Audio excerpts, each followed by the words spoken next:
உங்களுக்கு உடலில் சோர்வு ஏற்படுகிறதா? பாத்தீங்கன்னா நம்ம ரெஸ்ட் எடுக்கிறது நம்மளோட உடல்ல இருக்கிற ஒவ்வொரு உறுப்புகளும் ரெஸ்ட் எடுக்கிறதா. நம்ம பிரெயின், நம்ம கிட்னி, நம்ம லிவர், மசில், போன் இதெல்லாம் எப்படி ரெஸ்ட் எடுக்கிறது, இவை எல்லாம் எப்படி நம்மளுக்கு ரீஜெனரேட் பண்ணி ஒரு புத்துணர்ச்சியோடு செயல்படுகிறது என்று பார்ப்போம்.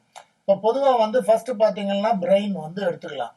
பிரெயின் பாத்தீங்கன்னா நம்ம ஆக்டிவா முழிச்சிட்டு இருக்கும்போது நல்ல ஃபங்க்ஷன் இருக்கும். சுத்தி நடக்கிற எல்லா விஷயங்களும் நம்ம உணர்த்துவது நம்மளோட பிரெயின் தான். அந்த சென்சரி ஆக்டிவிட்டி இருக்கும்.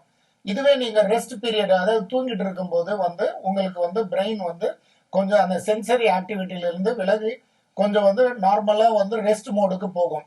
அந்த டைம்ல என்ன பண்ணுனா த்ரூ ஜி லிம்பாட்டிக் வழியாக அது ரத்த நாளங்கள் போன்ற ஒரு மூன்றாவது ரத்த நாளம் அது வழியாக நம்ம உடம்புல ஏற்படுற தினம் மெட்டபாலிக் வேஸ்ட் எல்லாம் வெளியேற்றி விடும். அதே நேரத்தில் நியூரான்ஸ் எல்லாமே ரெஸ்ட் மோடுக்கு எடுத்துட்டு போகும். சென்சரி ரெஸ்ட்னு சொல்லுவாங்க. இந்த ரெஸ்ட்டுக்கு அப்புறம் எழுந்த பிறகு பாத்தீங்கன்னா இந்த நியூரான்ஸோட ஆக்டிவிட்டி எல்லாம் கன்சாலிடேட் பண்ணி நெக்ஸ்ட் டே நம்மளுக்கு ஃப்ரெஷ்ஷாகவும் ஒரு புத்துணர்ச்சி பெற்றது போல் இருக்கும். அதனாலதான் நீங்க நல்லா ஒரு 8 மணி நேரம் தூங்கி எழுந்த பிறகு பாத்தீங்கன்னா உங்க பாடியே உங்களுக்கு ஒரு ரெஃப்ரெஷ் ஆன மாதிரி இருக்கும்.